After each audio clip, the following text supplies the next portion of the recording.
selanjutnya yaitu presentasi diskusi kelompok mengenai analisis raport pendidikan SMA Negeri 2 Rambatan tahun 2025. Yang pertama yaitu tim kualitas pembelajaran. Kepada kualitas pembelajaran dipersilakan. Assalamualaikum warahmatullahi wabarakatuh. Waalaikumsalam warahmatullahi wabarakatuh. Baiklah, kami dari kelompok kualitas pembelajaran hari ini kami berjumlah beranggotakan 4 orang. Yang pertama saya sebagai moderator dan yang kedua yaitu Ibu Fitriani sebagai presentasi 1 dan Ibu Subet sebagai presentasi 2 dan yang terakhir Ibu Fatina sebagai notulen.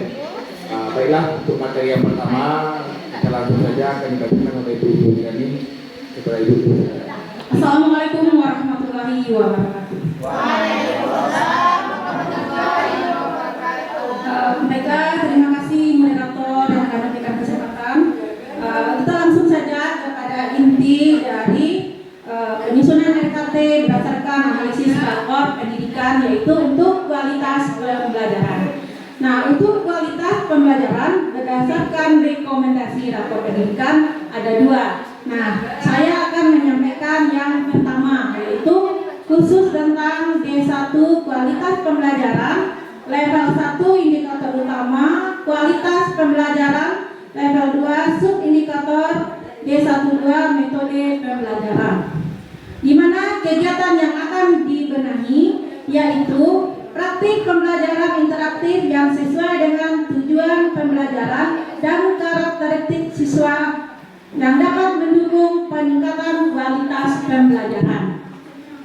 Di sini penjelasan untuk implementasi kegiatan berdasarkan inspirasi yang ada di dalam rekomendasi bahwa ada 3. Yang pertama, kepala satuan pendidikan dan pendidik meningkatkan kualitas pembelajaran dan kompetensi dalam memberikan instruksi adaptif.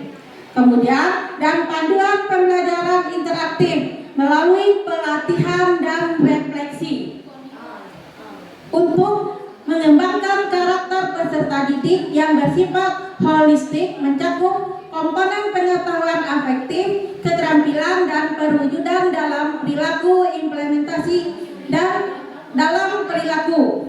Nah, implementasi kegiatannya adalah diklat penyusunan silabus garis miring tujuan pembelajaran, itu yang pertama.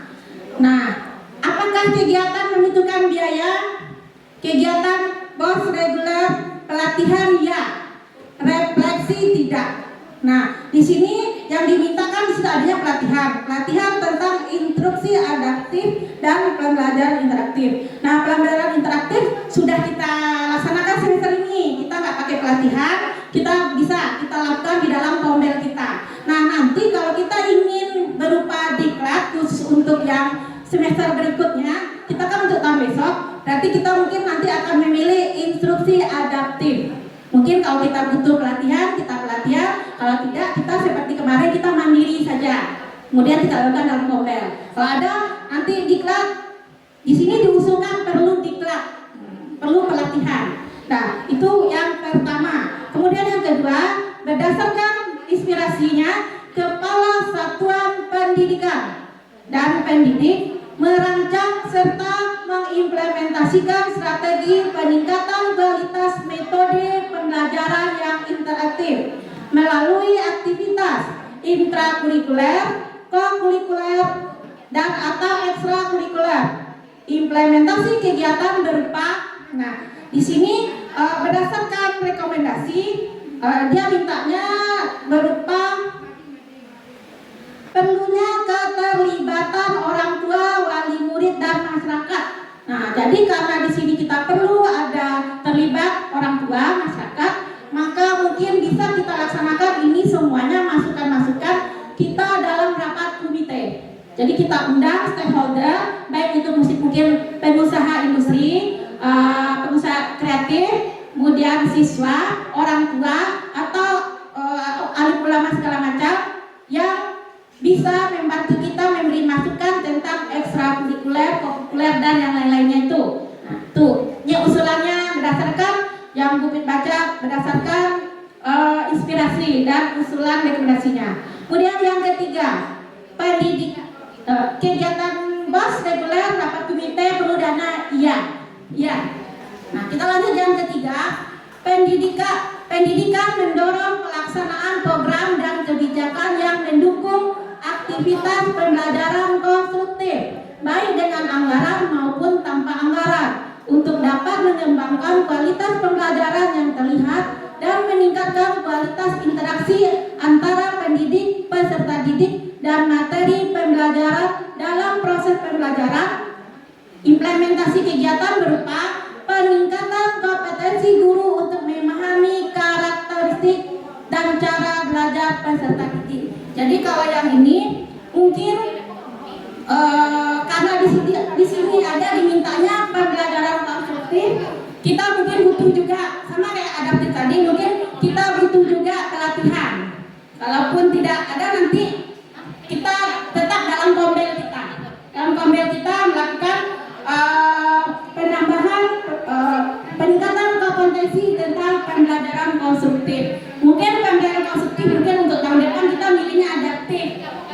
Atau nanti kita pertimbangkan kita memilih adaptif atau konstruktif, nanti kita akan kembali kita pilih satu-satu, atau kita separuh guru adaptif atau separuh guru yang konstruktif, nanti kita diskusikan kembali.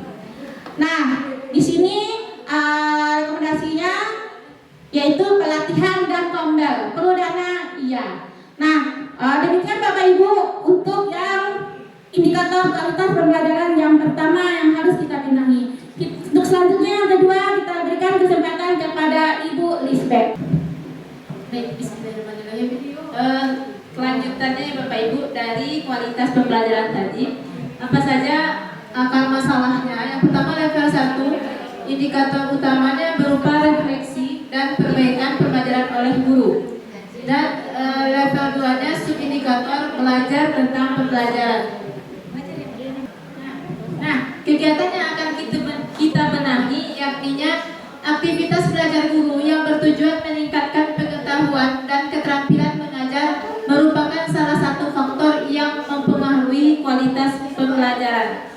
Selanjutnya, ini yang pertama adalah Kepala Satuan Pendidikan dan pendidik meningkatkan kemampuan belajar tentang pembelajaran sebagai bagian dari peningkatan kualitas pembelajaran melalui pelatihan, diskusi di komunitas belajar atau kombel, serta kegiatan lain yang menunjang keterampilan mengajar.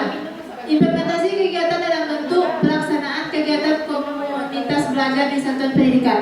Jadi pada implementasi yang pertama ini kita bisa memberdayakan kombel kita, ataupun nanti kita bisa mengadakan IHT tentang pelatihan pembelajaran ini. Apakah kegiatan ini butuh biaya? Iya. Nah, pelatihan di kombel, pelatihannya bisa di kombel, NGMP, KGG, dan lain sebagainya. Selanjutnya implementasi yang kedua adalah Kepala Satuan Pendidikan dan pendidik mengimplementasikan pengetahuan dan keterampilan mengajar melalui diskusi di kombel. Implementasi kegiatan dalam bentuk peningkatan kompetensi guru untuk memahami karakteristik dan cara belajar peserta didik. Nah, pada yang kedua ini kita manfaatkan kombel kita untuk dapat mengimplementasikan kualitas pembelajaran ini. Apakah butuh biaya? Saya rasa kalau untuk di kombel kita saja tidak membutuhkan biaya. Selanjutnya yang ketiga adalah Kepala Satuan Pendidikan mendorong perbaikan proses pembelajaran pendidik sebagai bagian dari peningkatan kualitas pembelajaran di satuan pendidikan melalui program dan kebijakan di sekolah, baik yang membutuhkan anggaran maupun yang tidak membutuhkan anggaran. Apa contoh implementasi kegiatannya? Yakni peningkatan kompetensi guru untuk memahami konten pembelajaran dan cara mengajarkannya. Apakah ini membutuhkan dana? Iya. Apabila kita melakukan pelatihan seperti IHT, itu kita membutuhkan dana.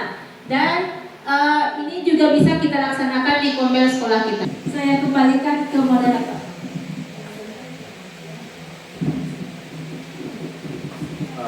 Ya, terima kasih atas penjelasannya dari Bu Fitriani dan Bu Lisbeth. Untuk yang selanjutnya kami membuka sesi tanya jawab. Dipersilakan kepada Bapak Ibu.